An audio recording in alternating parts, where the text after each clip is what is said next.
Brad, today you hear about people constantly talking about a balanced life. All the New Year's resolutions are focused on having balance in your life. I want to eat well. I want to exercise more. I want to spend time with my family. I don't want to spend too much time at work.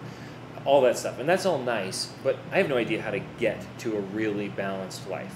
Do you have a system for that? Well, that's a good question. We work with our clients for the purpose of creating a balanced life, but with a financial twist to it. Okay, what is it that we're all trying to get to? Well, everybody I know is trying to get to a place in their life where they can just simply say, I love my life. That may look like a million different things to people, but that's what they're trying to get to, is just to be in that place. Most people that I know are in a place of saying, gosh, is this really life? I expected a lot more out of it than this. I'm, X years old. Right. Holy cow. What our journey is to say, okay, what we see is that we've got 5 parts of our world. We've got our spiritual life, our personal life, our relationships, our work, and our finances. Those are our 5 parts of our life.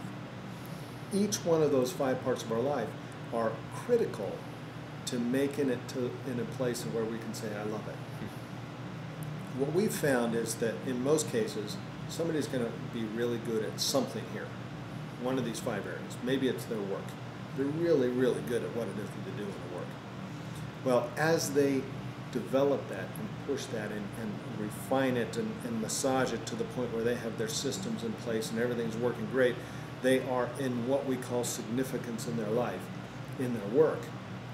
In the journey of getting to the place where they can say they love it, they haven't worked on any of the other parts of their life, they end up hating it. Unfortunately, if they're not paying attention, they'll erase that whole entire thing in the process of trying to find happiness, trying to find that place in their life.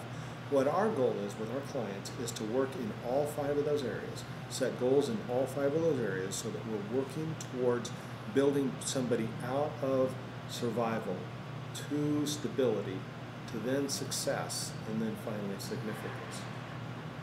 The first stage is moving from survival to stability. What we need to do is we need to work on habits. I love habits.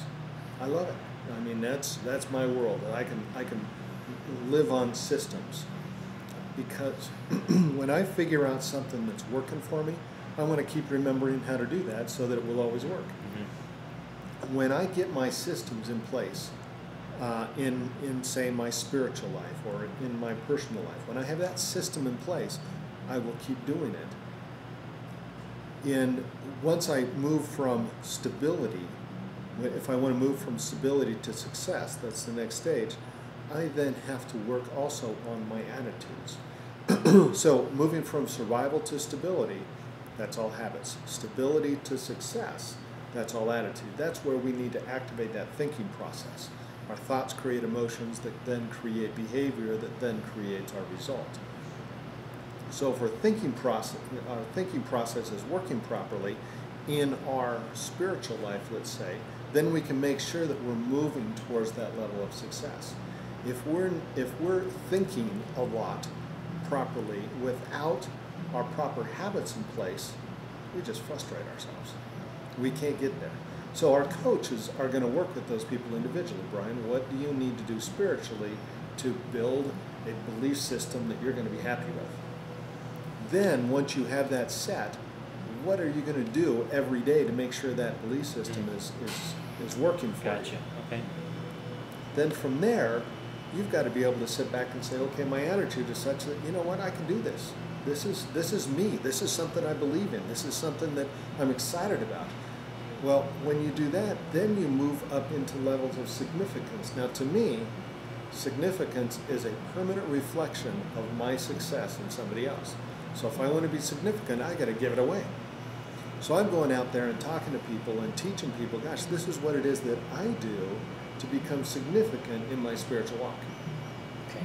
Do you want to hear about it? Yeah. And so at that point, when I'm significant, man, I feel great. I love it. But if that's all I did in my life, I didn't worry about my relationships, and I didn't worry about my work, and I didn't worry about my health and all those other things, gosh, I've got a pretty shallow life, even if it is the spiritual. I need to do that also in my relationships. What are my habits? Do I spend time with the people I love every single day? Do I have an attitude that, you know what, this is important to me, I'm going to put my effort to it? The same thing happens in my work. What is my habits at work? Do I show up late every day? Do I not care about what I'm doing, or do I put a lot of energy towards that? When I'm working on building those habits, then I work on building those attitudes, then finally I work on giving that away, telling people and teaching people and being significant in my world. I all of a sudden show up in this place where I love my life. And it has nothing to do with my finances. That's great. I don't have to go out and buy a big house. I don't need to go out and do all the financial things that people think they need to be able to say they love their life. Now finances is coming in as a subset, supporting the rest of the things in my world that says I love it. And at that place, I don't even need to pay a whole lot of attention to my finances. I just need to work on a few technical things, and it all works. That's our goal, that's our dream, that's our vision for our clients, so that we can help them rebuild their weaknesses in each area that they're weak in, to strengthen them so that each one of those areas are working for them. Great, thank you.